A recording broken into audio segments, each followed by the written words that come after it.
우리 삶에는 축복과 저주라는 두 개의 원리가 작동합니다. 우리 중에 축복을 받고 싶지 않은 사람은 아무도 없을 것입니다. 우리 모두는 축복된 삶을 원하고 있습니다.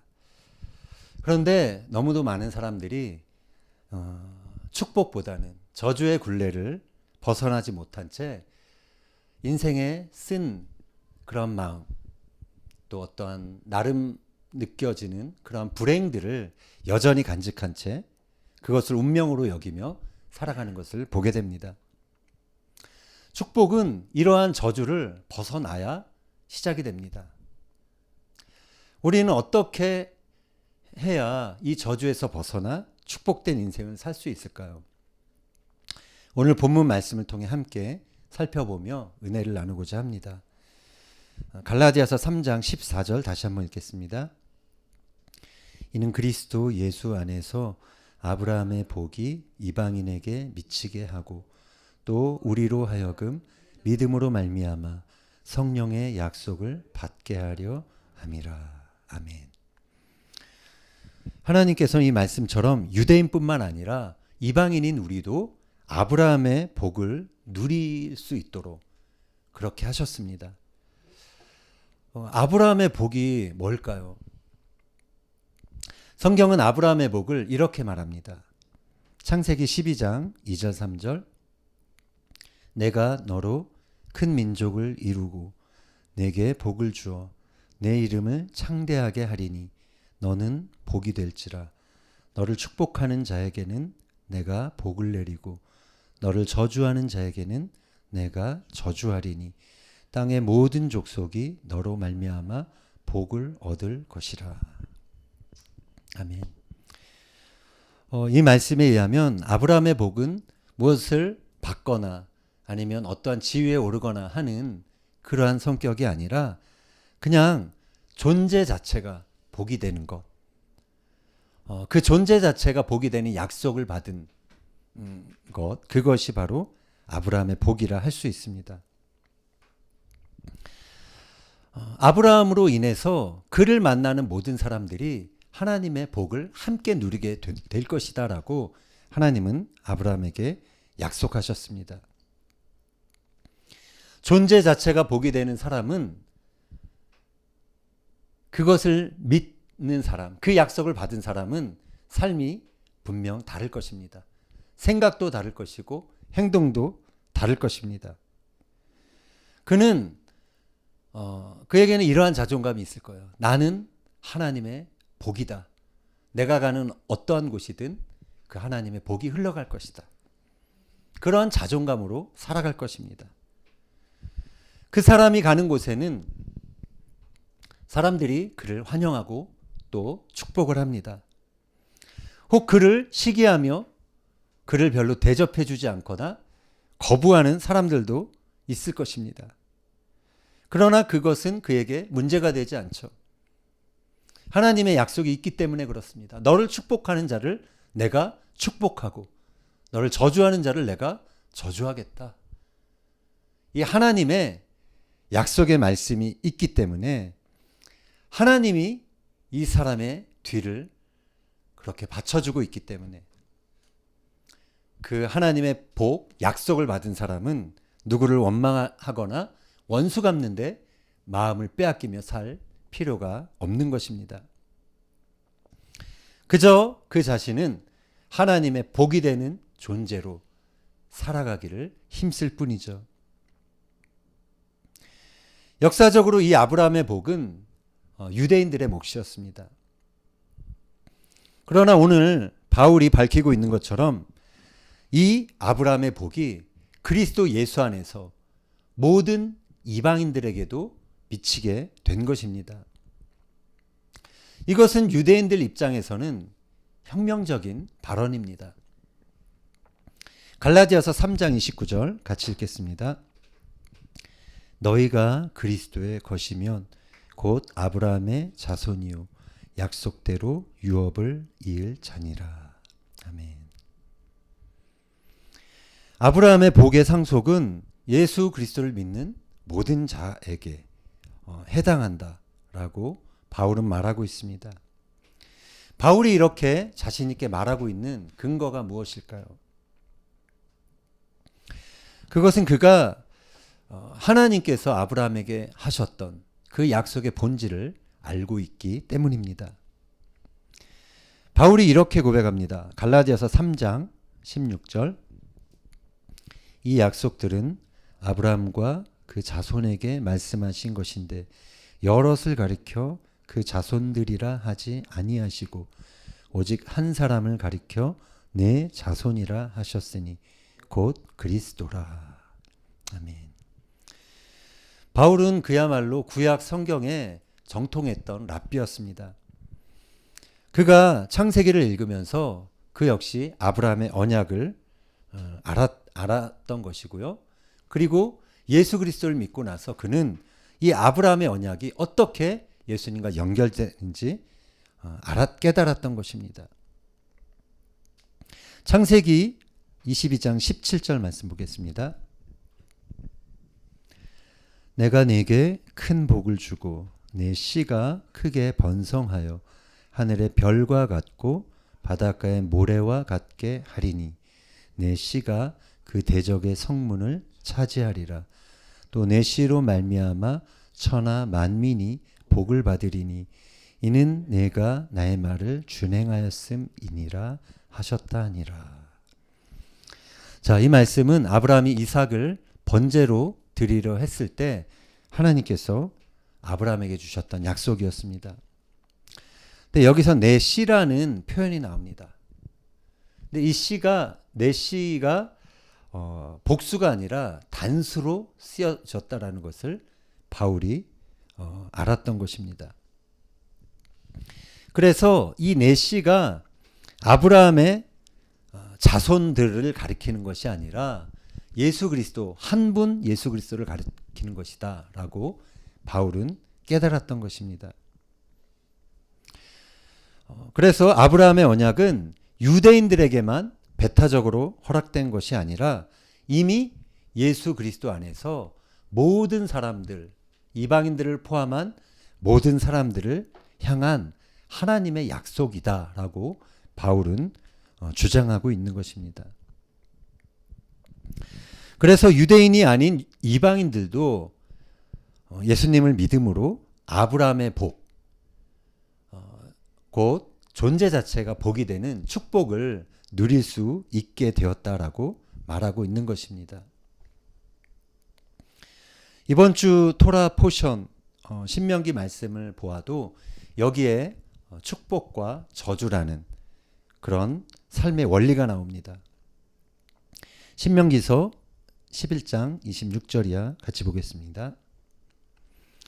내가 오늘 복과 저주를 너희 앞에 두나니 너희가 만일 내가 오늘 너희에게 명하는 너희의 하나님 여호와의 명령을 들으면 복이 될 것이요 너희가 만일 내가 오늘 너희에게 명령하는 도에서 돌이켜 떠나 너희의 하나님 여호와의 명령을 듣지 아니하고 본래 알지 못하던 다른 신들을 따르면 저주를 받으리라.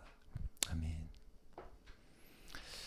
하나님께서 가나안 입성을 앞두고 있는 이스라엘 백성들을 향해서 하신 말씀입니다. 모세를 통해서 주신 말씀이죠. 복과 저주가 그들 앞에 놓여 있다라는 것입니다. 하나님이 축복하셔야만 복된 인생을 살 수 있다라는 것이죠. 그냥 좋은 대학 나오고 어떤 내가 똑똑해서 그냥 잘 풀리는 인생 그런 것이 아니라 우리들의 삶에는 실제로 이러한 복과 저주가 우리의 삶을 실질적으로 드라이브하는 실질적으로 이끌어가는 삶의 메커니즘으로 작동한다라는 것입니다. 가나안 땅에서 그래서 이스라엘 국가의 운명은 군사력이나 경제력에 따라 좌우된 것이 아니었습니다. 그들의 운명은 그들이 하나님의 명령을 따랐느냐, 그렇지 않았느냐, 그 땅의 우상을 섬겼느냐, 그것에 따라 축복을 받을 것인지 아니면 저주를 받을 것인지 그 여부가 결정되었던 것입니다.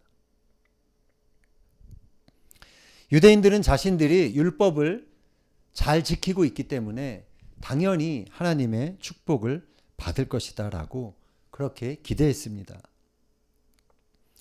그러나 역사적인 현실은 그렇지 않았습니다. 그들은 하나님의 심판을 받아 고난을 당하고 여러 민족으로 유리방황하는 그러한 고난을 겪게 되었습니다. 왜 이런 일들이 있었을까요? 그것은 그들이 율법을 오해했기 때문입니다. 하나님의 말씀, 하나님의 율법, 하나님의 계명은 선한 것입니다. 그러나 율법은 사람 자체를 의롭게 만들 수 없는 것이었습니다. 다만 죄가 무엇인지 알려주는 것이었죠. 정죄하는 것, 이것이 죄다라고 알려주는 것이 율법의 기능이었습니다. 율법을 완벽하게 지킬 수 있는 사람이 아무도 없기에 그래서 모든 인간은 율법 앞에서 정죄를 받습니다. 그것을 성경은 율법의 저주 아래 놓이게 되었다라고 표현하고 있는 것입니다. 바울은 그 사실을 이렇게 기록합니다. 갈라디아서 3장 10절 읽겠습니다. 무릇 율법 행위에 속한 자들은 저주 아래에 있나니 기록된 바 누구든지 율법 책에 기록된 대로 모든 일을 항상 행하지 아니하는 자는 저주 아래에 있는 자라 하였음이라.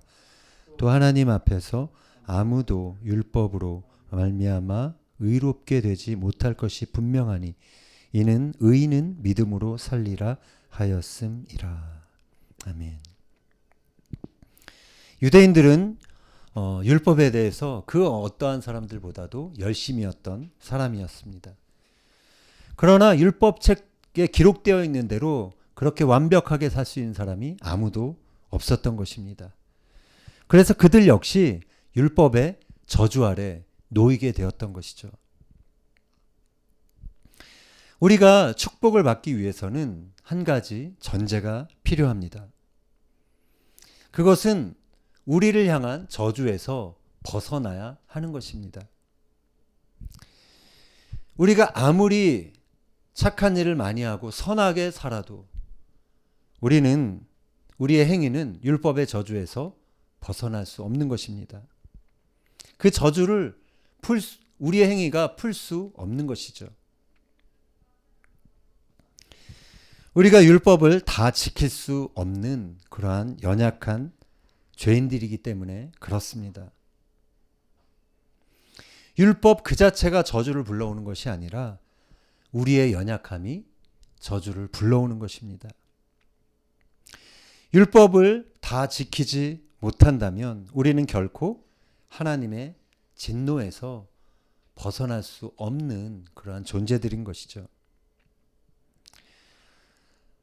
자, 그렇다면 우리에게 정말 복을 주시기 원하시는 하나님의 해결책은 무엇일까요?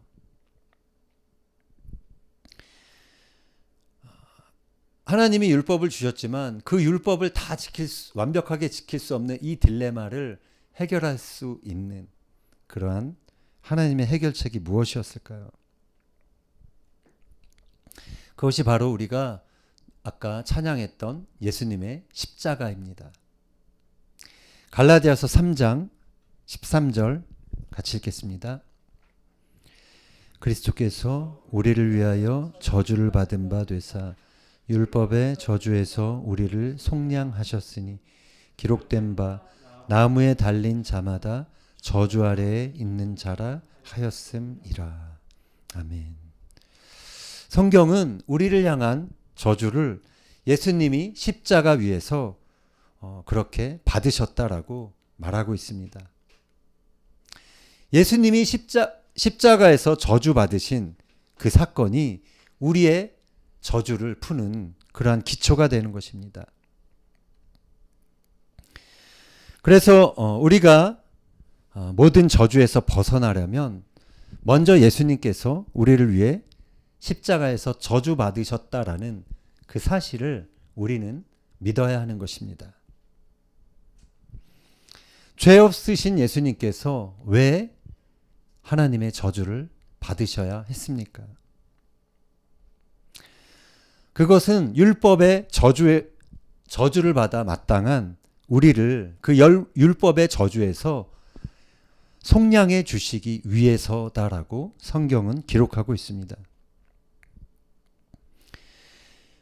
여기서 속량이라는 단어를 썼는데요. 속량은 값을 주고 되사다라는 그러한 말입니다. 노예의 유일한 희망은 속량을 받는 것입니다. 누군가가 값을 치르고 그를 자유인으로 만들어주는 것입니다.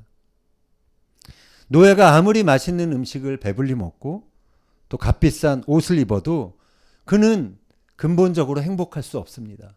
그가 노예의 신분인 이상 그는 자유로울 수 없는 것이죠.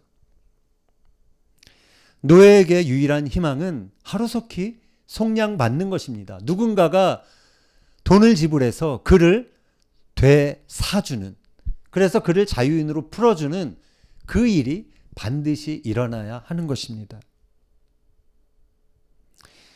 이처럼 율법의 저주 아래 있는 우리도, 우리의 유일한 희망도 누군가가 우리를 이 율법의 저주에서 풀어주는 것, 속량해 주는 것이 반드시 필요한 것이죠. 예수님은 우리가 받아야 할 율법의 저주를 받으시고 죽음으로 죗값을 치르심으로 우리들이 율법의 저주에서 이제 속량받는 길을 여셨던 것입니다. 이것이 십자가에서 이루어진 하나님의 사랑이었습니다. 내가 받아야 할 저주를 예수님께서 대신 받으신 것입니다. 내가 받아야 할 수치를 예수님께서 대신 받으신 것입니다. 내가 내 죄로 인해서 당해야 할 고난을 예수님께서 대신 당하신 것입니다. 이사야 선지자는 그 사실을 이렇게 표현하고 있습니다. 이사야서 53장 4절에서 6절 읽겠습니다. 그가 찔림은 우리의 허물 때문이요 그가 상함은 우리의 죄악 때문이라. 그가 징계를 받음으로 우리가 평화를 누리고 그가 채찍에 맞음으로 우리는 나음을 받았도다. 우리는 다 양 같아서 그릇 행하여 각기 제 길로 갔거늘 여호와께서는 우리 모두의 죄악을 그에게 담당시키셨도다. 아멘. 이 말씀처럼 우리 인생은 예수님의 고난과 십자가 안에 소망이 있는 것입니다. 우리는 본성적으로 타락해서 우리 자신을 들여다보면 소망이 없는 것입니다. 끊임없이 죄를 짓고 죄의 종로로 탈 수밖에 없는 그러한 존재들인 것입니다. 그 결과 우리는 때로 자기 스스로 우리 자신을 정죄하는 그 고통에 시달릴 때도 있게 됩니다. 그렇게 시달리다가 죽은 후에는 하나님의 심판을 피할 수 없게 되는 것이죠. 사람이 한 번 죽는 것은 정해진 것이고 그 후에는 반드시 심판이 있다라고 성경은 말하고 있습니다. 우리의 매일의 삶 속에서 저주받을 수밖에 없는 자신을 발견하고 절망스러울 때가 있을 것입니다. 그러나 그러할 때마다 우리는 예수님의 십자가를 바라봐야 하는 것입니다. 우리를 속량하시기 위해 피 흘리신 예수님을 바라봐야 하는 것입니다. 그럴 때 우리는 우리를 그 죄의 세력에서 용서하시고 또 그 죄를 씻으시고 우리를 구원해 주시는 하나님의 사랑과 복음의 능력을 경험하게 되는 것입니다. 우리가 잘한 것이 없을지라도 믿음으로 예수님을 의지하고 나아갈 때 주님은 우리를 율법의 그 저주에서 속량해 주시는 것입니다. 예수님이 저주받으신 이유를 오늘 본문은 또 이렇게 표현하고 있습니다. 14절 같이 읽겠습니다.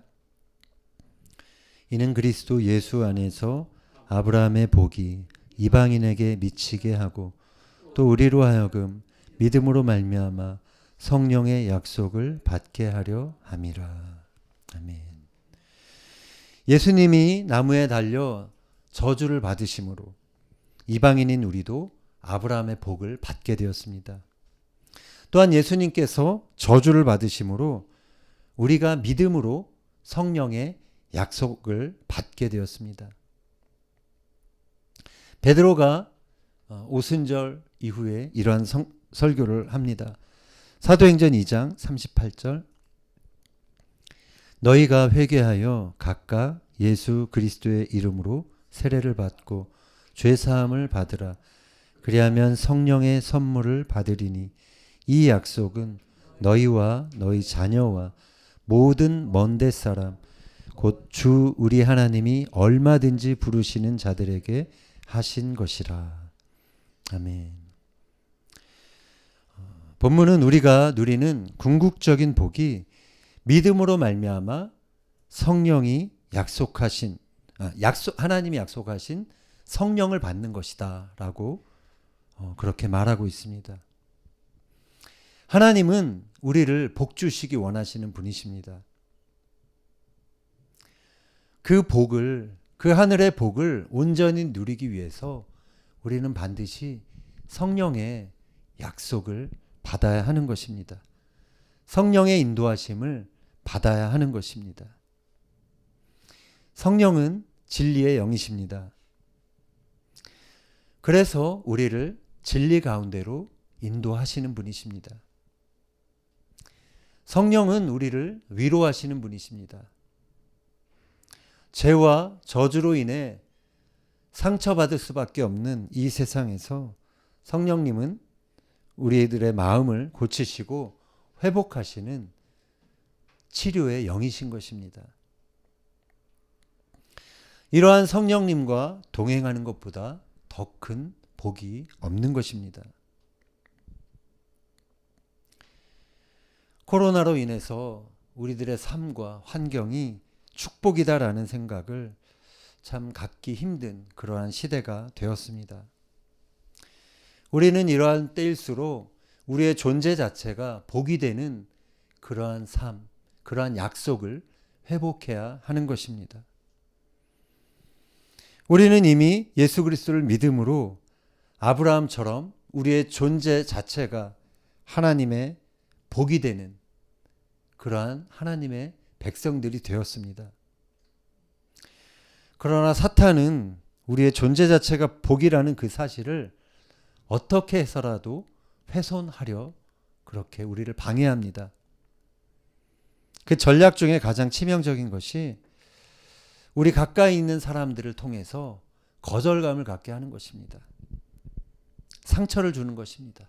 우리 존재 자체가 복이 아니라 저주다라고 그렇게 정죄하는 것입니다. 지난날의 상처 때문에 그 거절감 속에서 그 정죄 속에서 살아가는 사람들이 의외로 많이 있습니다. 또한 시대가 주는 어려움 때문에 내가 원하는 만큼 일이 잘 풀리지 않기 때문에 내가 복된 존재다라는 그러한 존재감을 갖지 못한 채 살아가는 그러한 경우도 많이 있습니다. 그러나 우리는 그럴수록 성경의 진리를 붙들어야 합니다. 예수님께서는 십자가에서 친히 저주를 받으심으로 우리를 향한 모든 저주를 이미 해결하셨습니다. 우리를 향한 사탄의 모든 참소를 이미 끊으셨습니다. 그래서 우리는 믿음으로 우리 존재 자체가 하나님의 약속에 따라 복된 존재임을 우리는 선포해야 하는 것입니다. 우리는 이미 예수님 안에서 존재 자체가 복인 그러한 사람들이 되었습니다. 사람이, 환경이, 사탄이 우리의 그러한 존재적인 축복을 허물 수 없는 것입니다. 바라기는 저와 여러분이 우리 때문에 우리가 가는 곳마다 우리가 만나는 사람들마다 그 사람들이 하나님의 복을 받을 수 있는 그러한 우리들의 삶이 되기를 소망합니다. 우리가 어디에 있든지 그곳에서 나 자신이 복이 되는 그 은혜를 우리가 누릴 뿐만 아니라 우리를 통하여 우리가 있는 곳곳에서 열방에 그렇게 하나님의 복이 함께 나누어지기를 예수님의 이름으로 축원합니다.